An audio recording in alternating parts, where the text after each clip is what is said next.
We love entertainment and we like to watch movies and TV series. And when a show is engaging, we get to feel emotions. We sympathize and identify with characters and we get drawn into the story. We love to be drawn into the story, to forget all that is happening in real life and to enjoy fiction for a while. And if a show is good, we even think about it for a few days after, share about it with friends, and we feel moved. But as you are watching a show on the screen, do you at any point consider or assume that you are the author of the show? Do you see yourself as the director of the movie? Or is it clear that you are watching the show as it appears without your creative interruption? I can say it's pretty obvious with a movie on the screen that I am watching it, not creating it. And yet I get to feel emotions, to experience the message, and to enjoy the show. I also have judgments about it, and about the characters, about the production. Yeah, it's all part of the fun of watching the show. Now let's look at the live series called My Life. Every day there is a new episode. Here's this character, you, that is at the center of the story. And it's a full immersion movie with vivid colors, sound, sensations, taste, and smell. It's incredible. We get to experience the story unfolding right in front of our eyes. It is rich, immediate, personal, unique, deeply touching. We feel emotions and we get drawn into the story. Here is a question. Are you the author of this movie? Do you write the script, arrange colors, sounds, sensations, or are you watching the show unfold? And if you say, yes, I am the author of this movie, are you the author of only the good parts or of the bad parts too? Well, the author of the good parts would look like taking credit for pleasurable events and situations like, look at me, I'm so proud, I created this. I am an amazing creator, I'm a manifester. I create my own reality. It can be fun to play this game. But what about the bad parts, where something intense and uncomfortable happens? Do you claim authorship of those parts too? Or are those situations and events under this happened to me, this was an accident narrative? If you claim the authorship about the bad parts, then the whole story starts about me, the failed creator. I am to blame for things that go wrong. These are intense emotions coming together with a narrative about me being stupid, not worthy, not good enough. There are feelings of shame, guilt, regret, thoughts that I should have done something differently and I didn't. I failed. I shouldn't be failing. There is suffering, emotional pain, contraction, and seeking for ways to fix life, to fix ourselves and others, especially others, so that we could feel comfortable. When show feels uncomfortable, there is a longing to escape. There are tendencies to deny, freeze up, feel hopeless and helpless like a victim of life and other people. Yes, if you are the author of this show, why would you create so much suffering? But you are not the author of the show. The show goes on. The show is about you and it's fully immersive. The show is about wanting to control the show. But wanting to control does not mean controlling. Let's look here. What are you controlling right now? Ask this question and watch what arises. I mean, right this moment. What is it that you are in control of right now?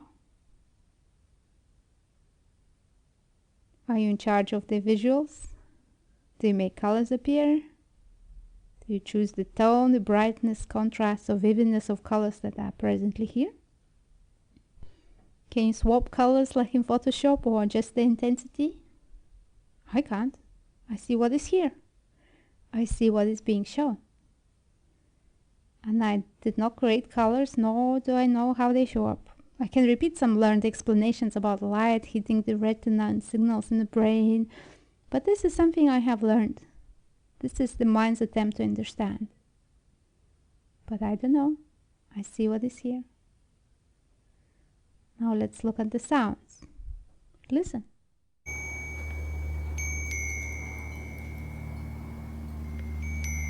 Are you in control of what sounds you hear and what you don't? Are you in charge of the volume? Can you switch off unpleasant sounds or mute the sound completely? Well, the sounds are here without my doing an authorship. Did you choose the tone of your voice? Or is this something given? How about the taste? When you put something in the mouth, do you create the taste? Do you adjust the taste? Or do you witness what shows up? Is there a choice to like the taste or not? And smells? Are you the creator of experience, or are you observing experience like a movie? Let's explore the sensations that we call the body. With eyes closed or open, it doesn't matter. Feel the sensations and examine. Are you sensing what is here already, or are you making the sensation show up as you like? Do you feel any pain or contraction in the body? How do you create that? Can you stop creating that? Are you creating illness? Or is it something that you see, feel, sense, witness, notice?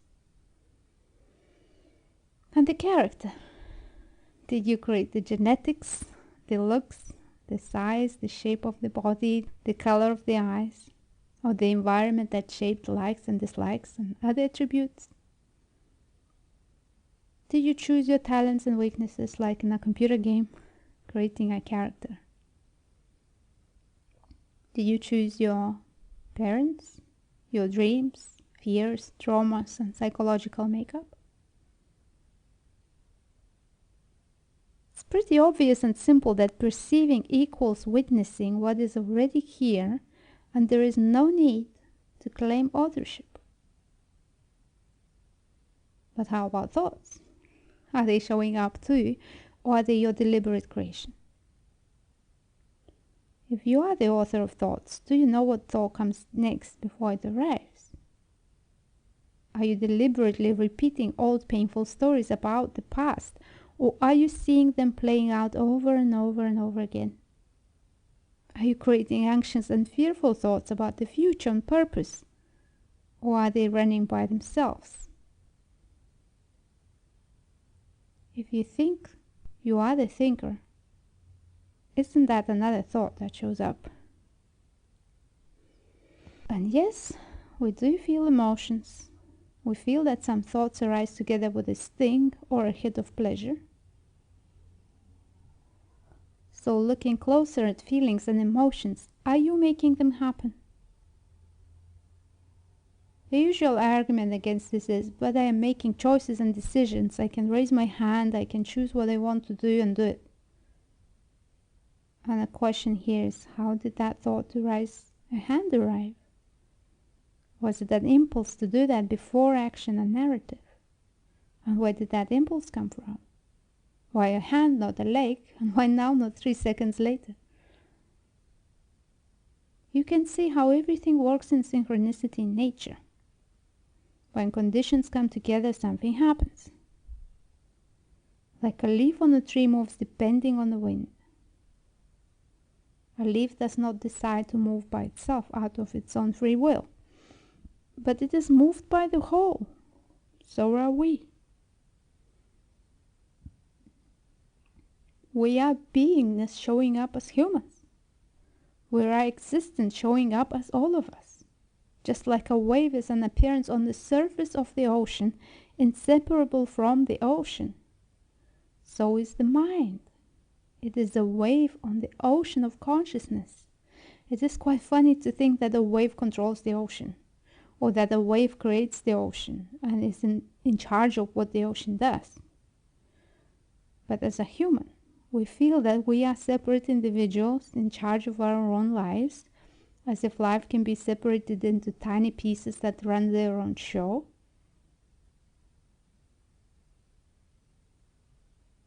But waves don't separate the ocean.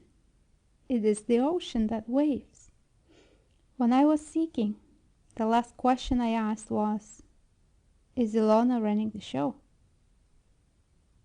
Is, insert your name here, running the show? Can a character create the story about the character?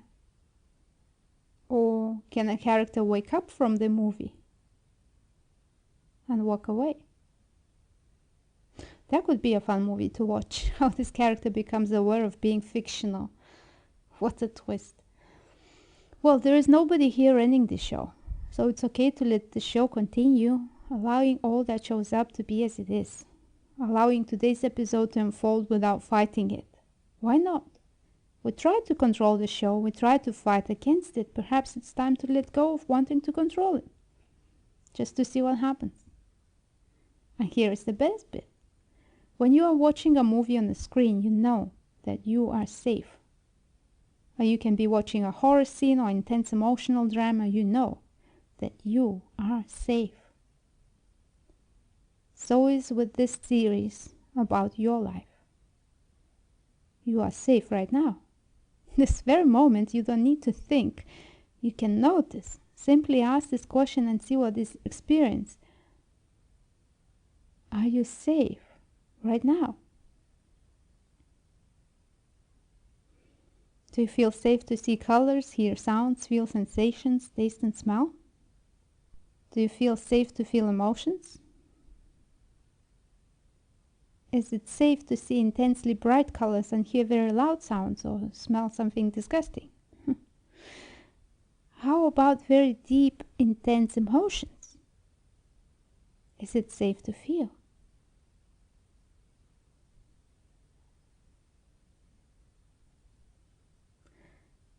Noticing that you are safe right now allows space for whatever is showing up to be as it is.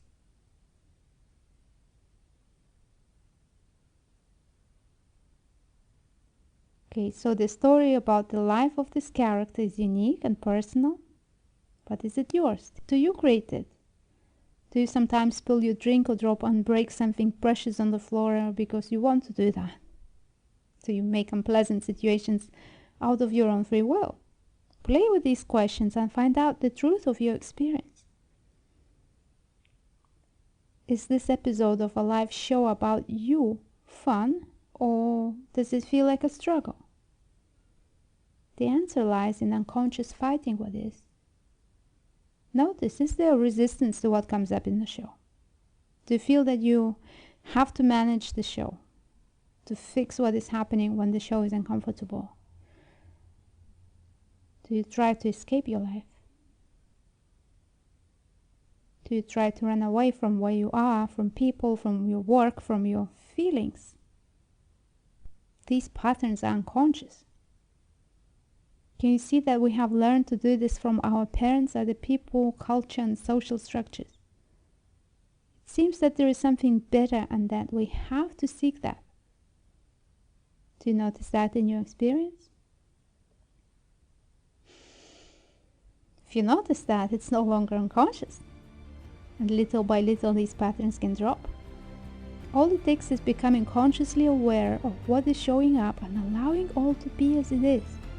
The very act of giving attention to what is presently happening is the shift that you are waiting for. So rather than looking for a way out of the movie, look at what is being shown in the movie.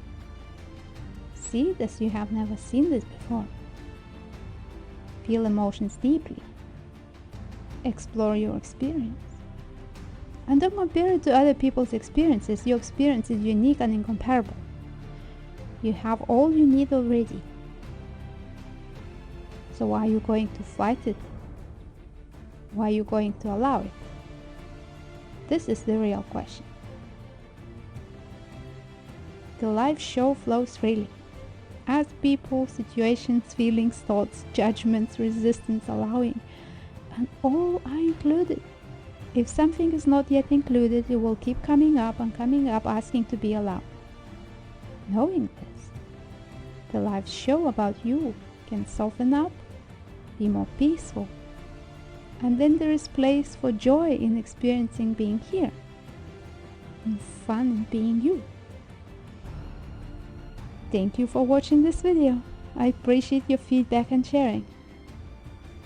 If you need some assistance with relaxing into your own being, send me a message through my website, ilonaznaita.com, and we can meet for a private session or a few, or come to a monthly free meeting on Zoom. Subscribe, share and comment. This helps my channel to grow and reach more people. And most of all, enjoy the show. Till next time.